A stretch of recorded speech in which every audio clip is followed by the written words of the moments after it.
खूबसूरत से जंगल में टूनी नाम की चिड़िया रहती थी। कुछ ही दिनों पहले उसने 2 अंडे दिए थे। मेरे अंडों में से आज या कल बच्चे निकल ही जाएंगे। भोजन तो मैंने काफी ज्यादा इकट्ठा कर लिया है। अब कुछ दिन इस भोजन के साथ आराम से निकल जाएंगे। ऐसे में बहुत अच्छे से अपने छोटे छोटे बच्चों का ध्यान रख पाऊंगी। उसी जंगल में एक कालू कौवा रहता था। वो तो बहुत ही दुष्ट कौवा था। वो तो छोटे छोटे पंछियों की तलाश में रहता था, क्योंकि उसे छोटे पंछियों का मांस बहुत पसंद था। ऐसे ही एक दिन चिड़िया के घोंसले पर उसकी नजर पड़ती है।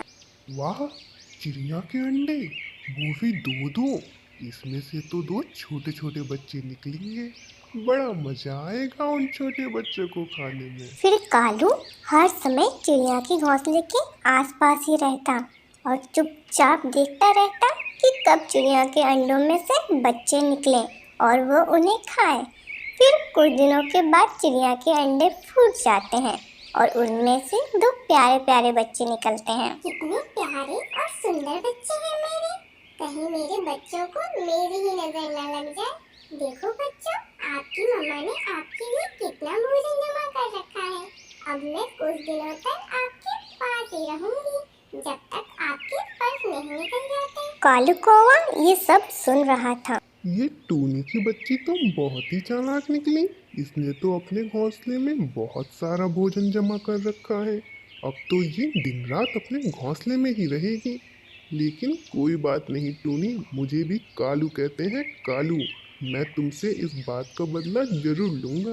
ऐसे ही कुछ दिन गुजर जाते हैं और चिड़िया के बच्चों के थोड़े थोड़े पंख निकल जाते हैं, लेकिन वो अभी उड़ नहीं सकते थे। मेरे प्यारे बच्चों, अब मुझे भोजन की खोज में जाना होगा। मैं आपको भी साथ ले जाती, पर आप अभी बहुत छोटे हो। आप अभी उड़ नहीं सकते।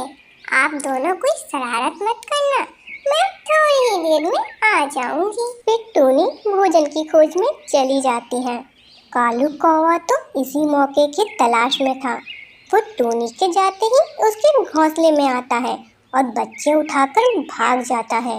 थोड़ी देर बाद जब टूनी वापस आती है तो उसके बच्चे उसके घोंसले में थे ही नहीं। टूनी चिड़िया फूट फूट कर रोने लगती है। मेरे बच्चे कहाँ चले गए? अभी तो वो उड़ भी नहीं पाते। मेरे बच्चों को कोई खा तो नहीं गया? मैं क्यों अपने बच्चों को अकेला छोड़ के चली गई? तभी वहाँ कालू कौवा आ जाता है। टूनी, तुम्हारे बच्चे मेरे कब्जे में हैं। दुष्ट कालू, तुमने मेरे बच्चे क्यों उठाए मेरे घोंसले से?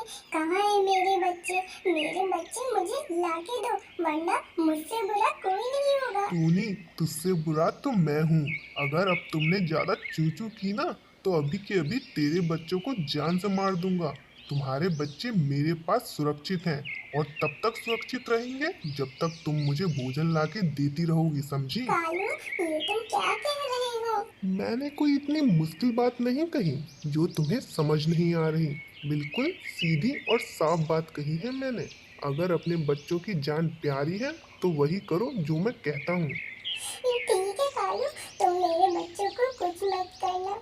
तुम जैसा कहोगे मैं वैसा ही करूँगी। ठीक है, आज से तुम हर रोज मेरे लिए भोजन लेके आओगी। मैं इसी जगह पे आकर ले जाऊंगा। टोनी बेचारी बेबस होकर कालू कौवे की बात मान लेती है। फिर टोनी हर रोज कालू के लिए ढेर सारा भोजन ढूंढ के लाते और कालू हर रोज आकर सारा भोजन ले जाता। यूं ही धीरे धीरे समय गुजरता है। टोनी अपने बच्चों को देखे बिना रह नहीं पाती और एक दिन कालू से कहती है, कालू भाई, प्लीज मुझ पर दया करो। मेरे बच्चों को मुझे वापस कर दो। मैं तुम्हें रोजाना भोजन देती रहूंगी। चुप कर। अगर आज के बाद दोबारा ऐसी बात की तो अभी जाके तुम्हारे बच्चों को मार दूंगा, समझी? लगता है तुझे तेरे बच्चों की जिंदगी प्यारी नहीं है। नहीं नहीं कालू भैया, ऐसा मत करना। मैं दोबारा कभी ऐसी बात नहीं करूंगी। फिर टोनी जंगल में जाकर उदास होकर बैठ जाती है। वहाँ उसे मीठी तोती मिलती है। क्या हुआ टोनी, तुम बहुत परेशान दिख रही हो? फिर टोनी चिड़िया मिष्टी तोती को सारी बातें बता देती है। अरे टोनी, वो कौवा तो बहुत ही ज्यादा दुष्ट है। उसने तो मेरे सारे बच्चों को भी खा लिया था और मुझसे झूठ बोलकर भोजन मंगाता रहा। उसने तुम्हारे बच्चों को भी मार ही दिया होगा। अब वो तुमसे झूठ बोल रहा है। ये सब सुनकर टूनी चिड़िया रोने लगती है। मैं उस कालू को नहीं छोड़ूंगी। बदला तो मुझे भी उस दुष्ट कौवे से लेना है। मैं भी किसी के साथ की तलाश में थी। चलो हम दोनों चील दीदी के पास चलते हैं, वो हमारी मदद जरूर करेंगी। फिर टूनी और मिष्टी दोनों मिलकर चील के पास चली जाती हैं। गुफा के पास पहुंचकर मिष्टी चील दीदी को आवाज लगाती है। चील बाहर निकल कर आती है। मिष्टी चील को सारी बातें बता देती है। तुम उस कौवे को भोजन के बहाने पेड़ पर बुला कर आओ, मैं उसे वहीं मार डालूंगी। कालू जी, आज मैंने आपके लिए बहुत सारा भोजन जमा किया है, लेकिन मैं उसे उठाकर यहाँ नहीं ले पाई।